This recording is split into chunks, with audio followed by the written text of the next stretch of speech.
capítulo 8. O sétimo selo e o incensário de ouro. Quando ele abriu o sétimo selo, houve silêncio nos céus, cerca de meia hora. Vi os 7 anjos que se acham em pé diante de Deus. A eles foram dadas 7 trombetas. Outro anjo, que trazia um incensário de ouro, aproximou-se e se colocou em pé junto ao altar. A ele foi dado muito incenso, para oferecer com as orações de todos os santos sobre o altar de ouro diante do trono. E da mão do anjo subiu diante de Deus a fumaça do incenso com as orações dos santos. Então o anjo pegou o incensário, encheu com fogo do altar e lançou-o sobre a terra. E houve trovões, vozes, relâmpagos e um terremoto. Então os 7 anjos que tinham 7 trombetas prepararam-se para tocá-las. O primeiro anjo tocou a sua trombeta, e granizo e fogo misturado com sangue foram lançados sobre a terra. Foi queimado 1/3 da terra, 1/3 das árvores e toda a relva verde. O segundo anjo tocou a sua trombeta e algo como um grande monte em chamas foi lançado ao mar. 1/3 do mar transformou-se em sangue, morreu 1/3 das criaturas do mar e foi destruído 1/3 das embarcações. O terceiro anjo tocou a sua trombeta e caiu do céu uma grande estrela, queimando como tocha sobre 1/3 dos rios e das fontes de águas. O nome da estrela é Absinto. Tornou-se amargo 1/3 das águas, e muitos morreram pela ação das águas que se tornaram amargas. O quarto anjo tocou a sua trombeta, e foi ferido 1/3 do sol, 1/3 da lua e 1/3 das estrelas, de forma que 1/3 deles escureceu. 1/3 do dia ficou sem luz, e também 1/3 da noite. Enquanto eu olhava, ouvi uma águia que voava pelo meio do céu e dizia em alta voz: ai, ai, ai dos que habitam na terra, por causa do toque das trombetas que está prestes a ser dado pelos 3 outros anjos. Então nós vamos ficar aqui, nesta semana. Nós vamos trabalhar esse texto aqui com vocês agora. Falar da oração e a relação da oração com o que Deus tem falado em Apocalipse. Os irmãos viram até aqui, na semana passada, que o capítulo 7, ele interrompe a sequência de selos.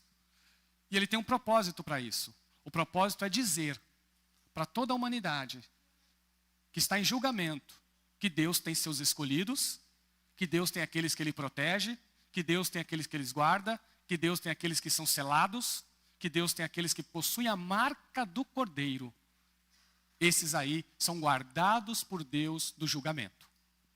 Irmãos, tem uma coisa, eu estava pensando essa semana, e é muito comum, o senso comum que diz isso, são pessoas que não conhecem o Evangelho, que não conhecem Jesus. Eles olham pessoas que às vezes passaram anos numa vida totalmente perdida, numa vida totalmente pecaminosa, e depois eles acabam se convertendo a Cristo. E muitas pessoas não entendem isso. Eles falam: como que é possível uma pessoa que passou 20, 30, 40 anos, né, só aprontando na vida, e agora está servindo a Jesus? E eles acham que Deus simplesmente olhou para a pessoa e falou assim: está perdoado. Como se Deus esquecesse tudo. Pessoas que pensam assim não conhecem o Deus justo que a Bíblia apresenta. Pessoas que pensam assim não sabem o que foi que Jesus fez pela humanidade. O que foi que Jesus realizou para que o perdão de Deus alcançasse as pessoas arrependidas. Todo pecado, toda injustiça, toda maldade, todo erro será julgado por Deus. E é o que o livro de Apocalipse apresenta do começo ao fim. Não há escapatória. Deus, ele é justo, Deus, ele é santo e ele é perfeito. Então as pessoas que não conhecem esse Deus acham que simplesmente Deus esqueceu. Não, Deus não esqueceu. Deus simplesmente perdoou, e Ele perdoou por causa de Jesus.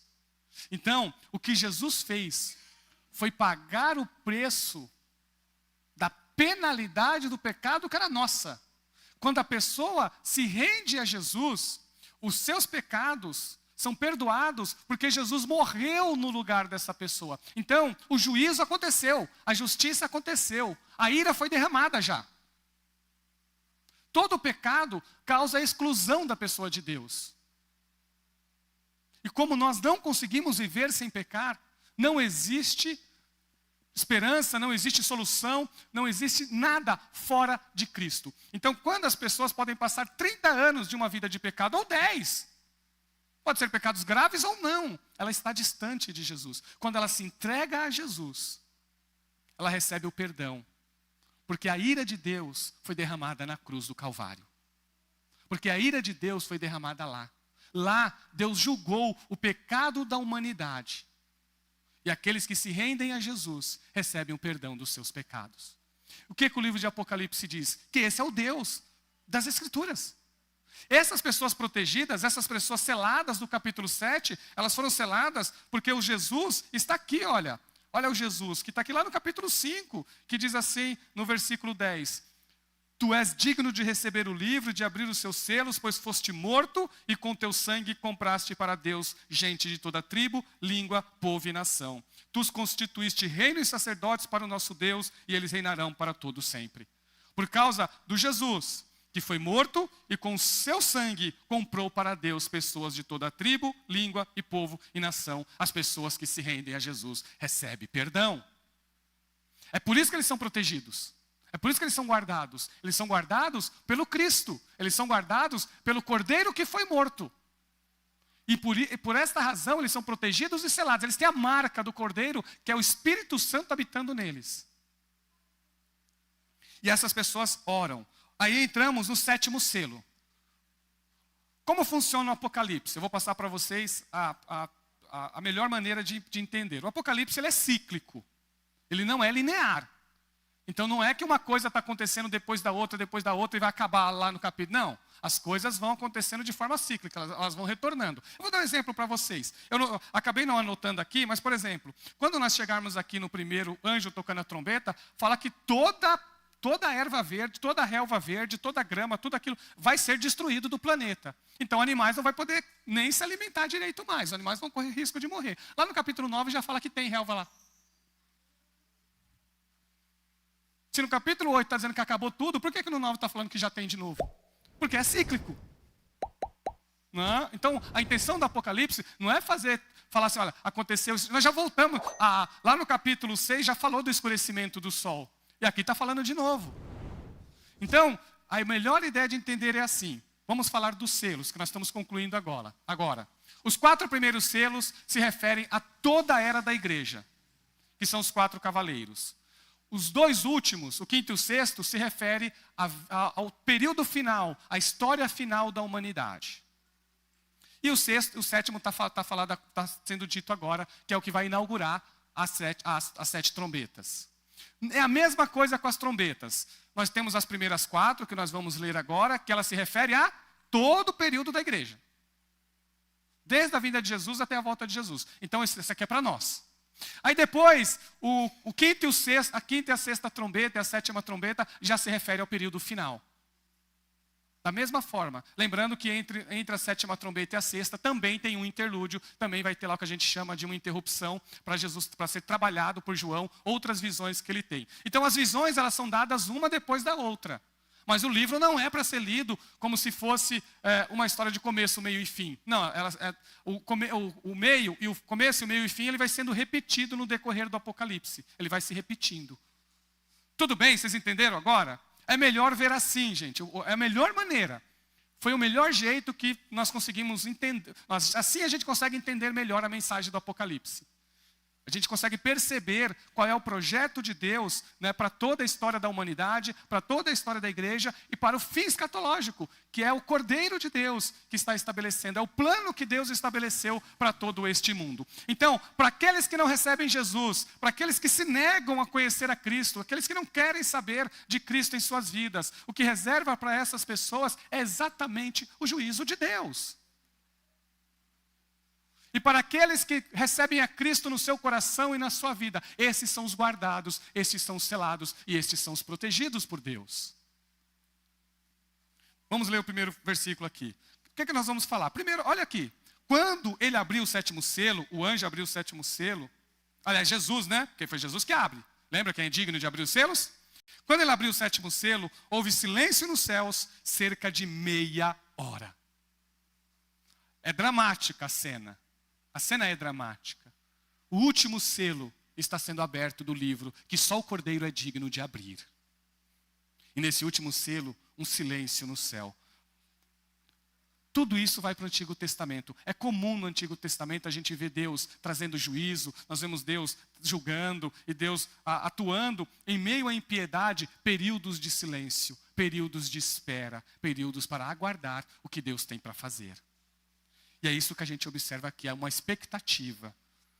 Um momento em que a autoridade de Jesus deve ser contemplada.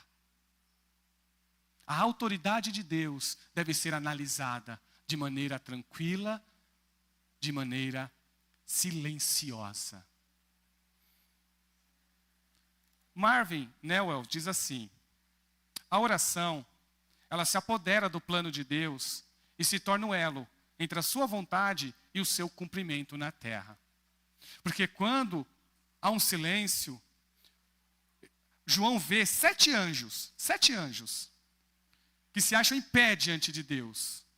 E cada um desses anjos tem uma trombeta. Toda trombeta é sinal de prontidão, é sinal de que algo vai acontecer. Todo toque de trombeta apresenta algo que pode, se vocês estão parados, acontecia assim, quando Israel estava no deserto, quando eles estavam parados, o toque da trombeta dizia para eles: agora vocês saem, que vocês vão para outro lugar. Ou quando tinha alguma festividade, ou anúncio também da chegada de um rei. O toque de trombeta está associado a muitas ocasiões no Antigo Testamento. E ele vê 7 anjos com 7 trombetas. Só que ele vê também outro anjo, que trazia um incensário de ouro. Ele aproximou-se e colocou-se em pé junto ao altar. E a ele foi dado muito incenso para oferecer com as orações de todos os santos sobre o altar de ouro diante do trono.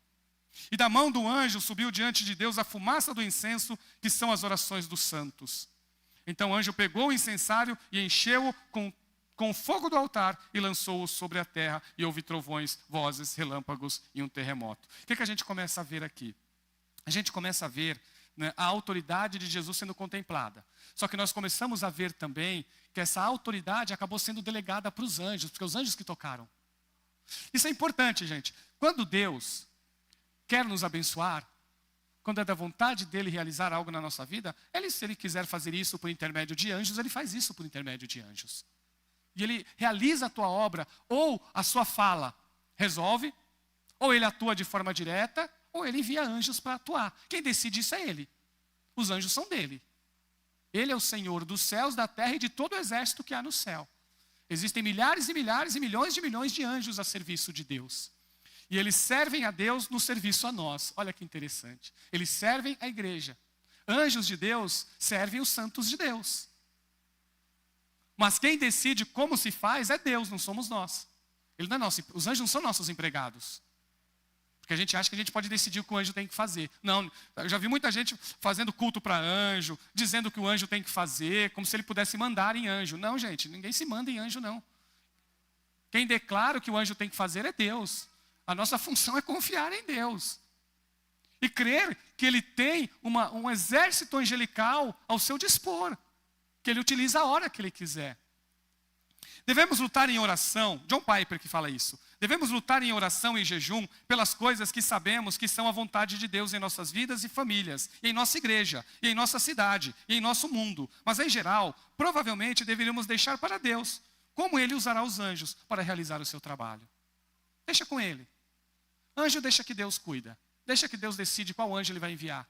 Uma vez teve um parente meu que ele falou assim: eu orei, eu já falei para Jesus, eu quero que cuide da minha casa é o arcanjo Miguel. Se tem na Bíblia o nome do arcanjo Miguel, é que ele é um anjo muito importante. Mas ele fez questão, falou: eu quero que quem cuide da minha casa é o arcanjo Miguel. Né? Aí eu fiquei assim, falei: pô, que coisa, né? Não é nada humilde, né? Falta de humildade, né? O anjo Gabriel. Quem tem que falar comigo é o anjo Gabriel. Né? Porque o anjo Gabriel falou com Maria. Então nós temos um olhar e achando que nós devemos decidir o que o anjo deve fazer ou o que o anjo não deve fazer. Não, quem decide isso é Deus. Quem deu autoridade para o anjo tocar trombeta foi o Cordeiro. Foi ele que deu autoridade. Ele que falou para os anjos: vão tocar a trombeta. E o mundo vai ver o meu julgamento, as coisas acontecerão conforme a minha vontade. Foi isso que Jesus está dizendo. É isso que ele está dizendo aqui. Só que, e agora que isso é importante para vocês. Isso aqui é importante. Deus tem um plano para este mundo. E o Apocalipse está falando dele. Só que Deus, na sua soberania e no seu amor, nos incluiu neste plano. Você pode orar pelo plano de Deus. Você pode orar pelo projeto de Deus para este mundo.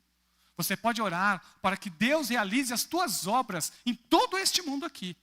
E é incrível como nós não temos noção do poder da oração de um cristão. E a maior prova é que culto de oração é o mais vazio. Porque se nós soubéssemos que a oração de verdade não era vazio.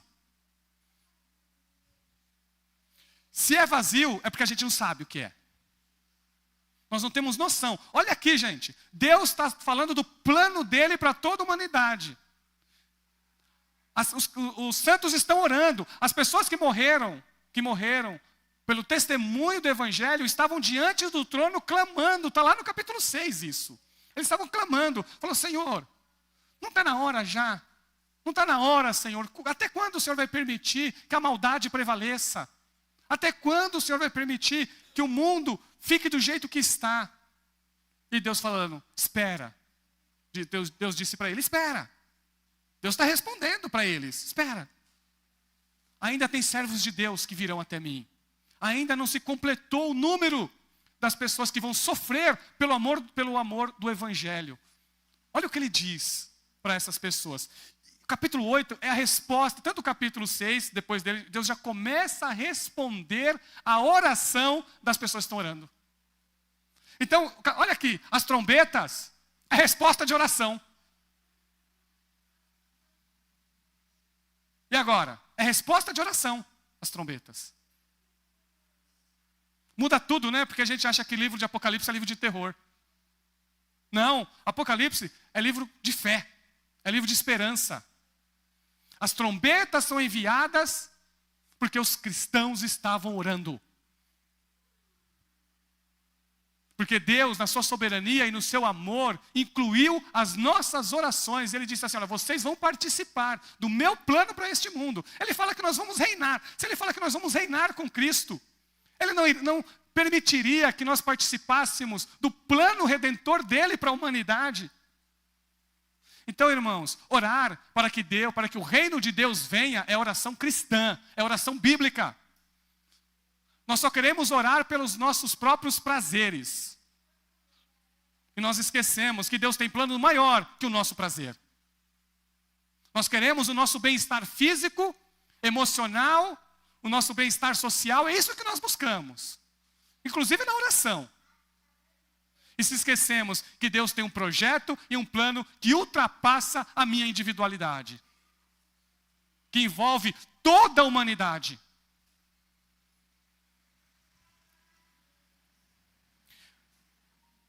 Nossas orações sobem diante de Deus no céu. Teve um escritor que disse assim, Deus não faz nada sem oração. Ele faz tudo pela oração. Olha, mais uma vez, Deus não faz nada sem a oração. É a fala dele, não é a fala bíblica não. É de um escritor. E Deus faz tudo pela oração. Irmãos, se nós queremos impactar este mundo, nós temos que orar. Se nós queremos ver este mundo transformado, nós temos que orar. Se nós queremos a resposta de Deus às nossas maiores necessidades, nós temos que orar.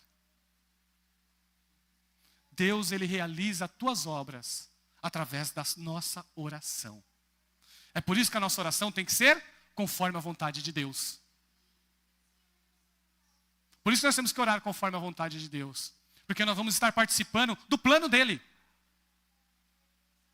As pessoas que serão salvas. Essas pessoas que serão salvas estão no plano de Deus. E elas são alcançadas através do testemunho do Evangelho e através da oração. As nossas orações retornam em julgamento a terra. Então, quando a terra recebe o julgamento da justiça de Deus, lembra que eu disse? Deus, ele é justo, Deus, ele é santo. Não há negociatas com Deus. Não se faz negócios com Deus. Com Deus se rende, se entrega, confia, clama, crê. Orar não é fazer com que a vontade do homem seja feita no céu, mas fazer com que a vontade de Deus seja feita na terra. Não é superar a relutância de Deus, mas agarrar-se à vontade de Deus. Isso é orar. Porque nós queremos, a pessoa fala, ore porque você vai mover o céu. É assim que as pessoas dizem. A teu favor. Oração é muito mais que isso.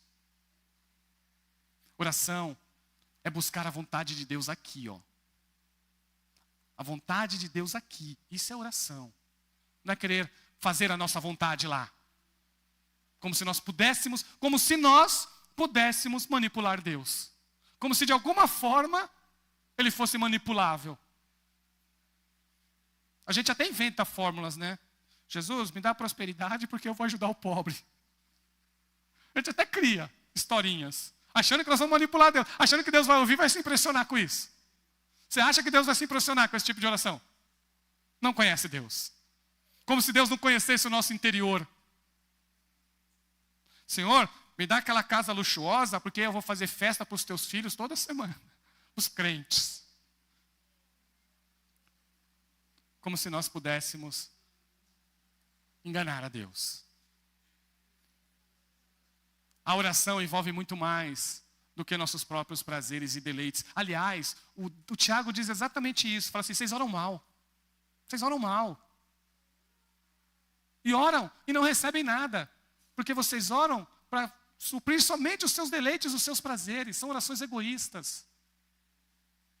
Quando nós lemos o capítulo 8 de Apocalipse, nós entendemos o que é orar. As orações chegam diante de Deus, gente, como incenso. Está dizendo aqui, como incenso. Quem sabe onde fica o incenso? Quem lembra? No templo. O incenso ele é usado no sacrifício do templo. Então a oração, ela é parte de pessoas que se entregaram para Deus. De vida sacrificial. É onde o teu sacrifício, porque é isso, oração é isso, é incenso. Deus recebe como um sacrifício diante dele. Então, às vezes, orar exige esforço. Orar, às vezes, exige esforço, coragem. Às vezes é abrir mão de algo que lhe dá prazer para você se encontrar com o teu Deus, para você falar com Ele. Para você fazer parte desse plano maior de Deus. Esse plano maior de Deus. E aí nós vamos para as trombetas. Eu vou rápido para as trombetas, porque o tempo foi. Era para ficar só nesse pedaço. E eu suspeitei, gente, eu vou ser bem sério para vocês. Eu suspeitei. Eu estava em casa, eu falei, eu acho que eu vou parar no versículo 5. Eu acho que eu vou parar, mas eu resolvi fazer inteiro. Mas eu vou falar rapidamente, porque aqui ela representa, né, esse período de lutas e dificuldades. A vida sacrificial, que é viver num mundo, né, que está distante de Deus. É simbólico o que está aqui, é simbólico. Ela representa as dificuldades, as lutas, os períodos de escassez que se apresenta diante deste mundo. A primeira trombeta, aliás, deixa eu já dizer para vocês uma coisa aqui bastante importante. Como eu disse, Apocalipse faz alusão ao Antigo Testamento. Então, qual é o referencial das trombetas no Antigo Testamento? Essa eu vou falar para vocês porque é bem famosa, são as 10 pragas do Egito. Se vocês olharem, as trombetas e as pragas do Egito, elas têm muitas semelhanças. É onde João foi buscar referência. E as pragas do Egito falam do quê? Do julgamento de Deus. A incredulidade e a idolatria do Egito. Não é isso? E olha que interessante, gente. O faraó endureceu seu coração, ao invés de se arrepender. E Israel foi guardada. A nação de Israel foi guardada por Deus em meio ao julgamento de Deus no Egito. As trombetas, elas têm essa função de levar as pessoas ao arrependimento. Mas ela também tem a função de trazer juízo aos que têm coração endurecido. Então, assim como aconteceu, diante das trombetas, diante das pragas do Egito, o coração de Faraó se endureceu. E Deus foi glorificado no endurecimento do coração de Faraó. A gente sempre fica falando assim, olha, a gente tem um olhar falando assim, olha, mas você viu o Deus que fez isso. Mas quando a gente conta a história da libertação de Israel, todo mundo glorifica a Deus. Só que a gente esquece que Deus foi glorificado no Mar Vermelho, só que o egípcio morreu. Não é assim? Só que a gente se esquece que os egípcios morreram, mas o importante é que Deus livrou a nação de Israel. Nós temos que entender, gente. Deus, ele é justo, ele é correto e verdadeiro. Para quem se rende, para quem se entrega, a proteção. Ele é guardado diante de Deus. Para quem endurece o seu coração, para quem não quer saber de Deus, recebe de Deus o justo julgamento pelos seus pecados. Que pode esperar. Às vezes demora no olhar humano, mas ele vem. Mas ele vem. Ninguém vai passar pela janela do céu. Ninguém vai pular a janela para ir para o céu, tá? Ninguém vai pular a janela. A porta é estreitinha. E não adianta, e lá não adianta que você vai fazer um buraquinho na cerca, que ninguém vai passar por buraco de cerca, não. Ou entra pela porta estreita, ou fica de fora. Primeira trombeta.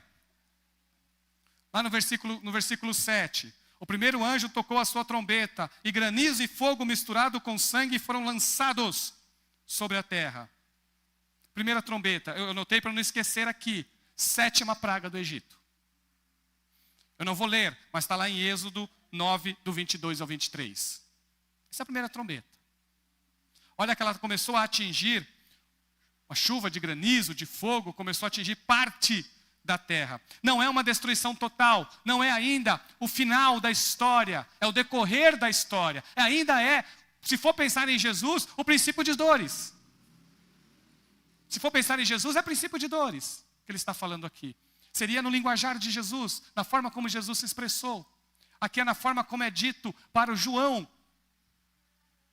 Segunda trombeta, o julgamento vem sobre os mares.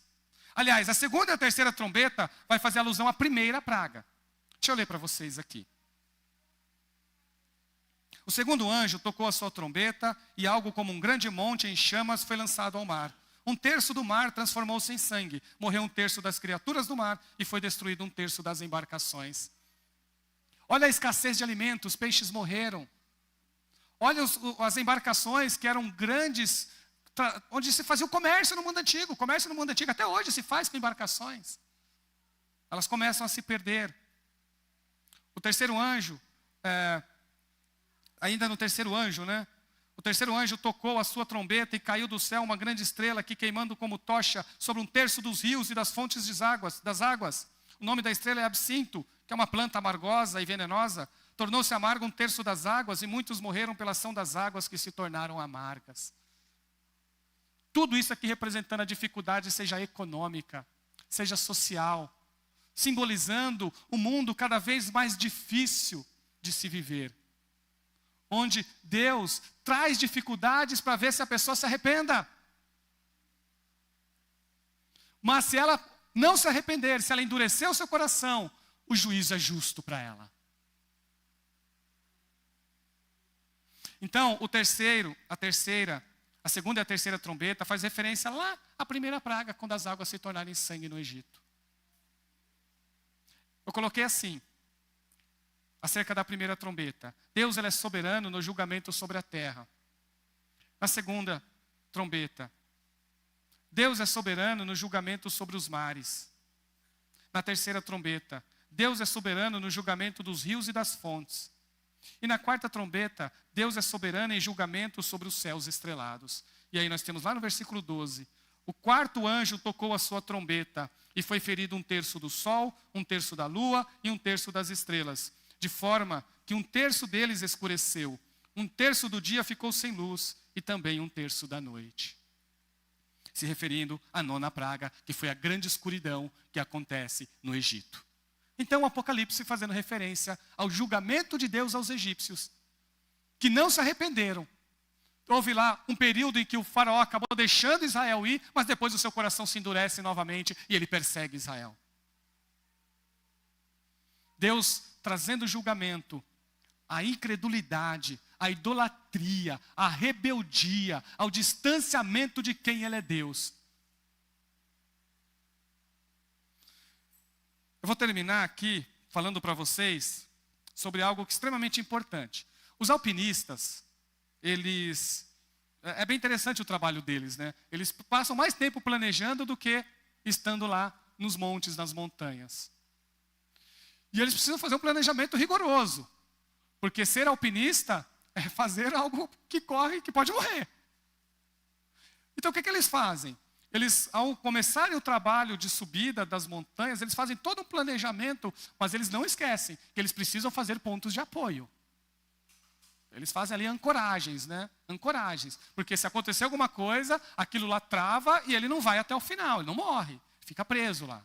Então eles costumam fazer momentos de ancoragem para ter segurança. São formas, se não fizer e cair, acabou.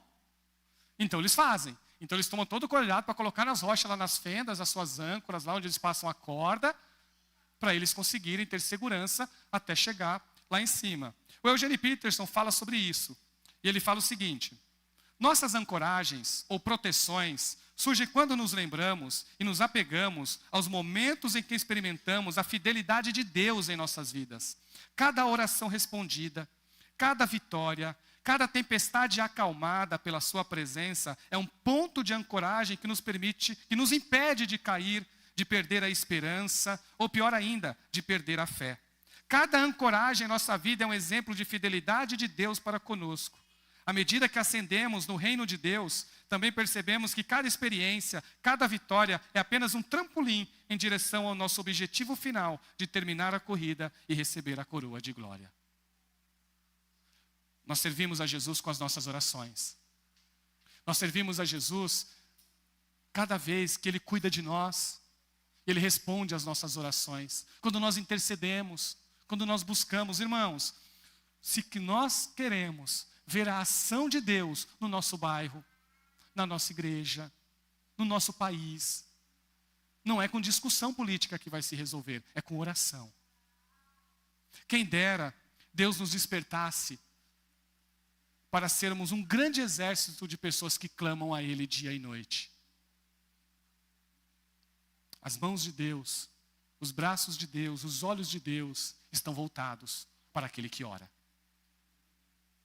Os anjos recebem nossa oração e levam para Deus como um cheiro suave, como um sacrifício, gente. Então oração exige esforço de nós.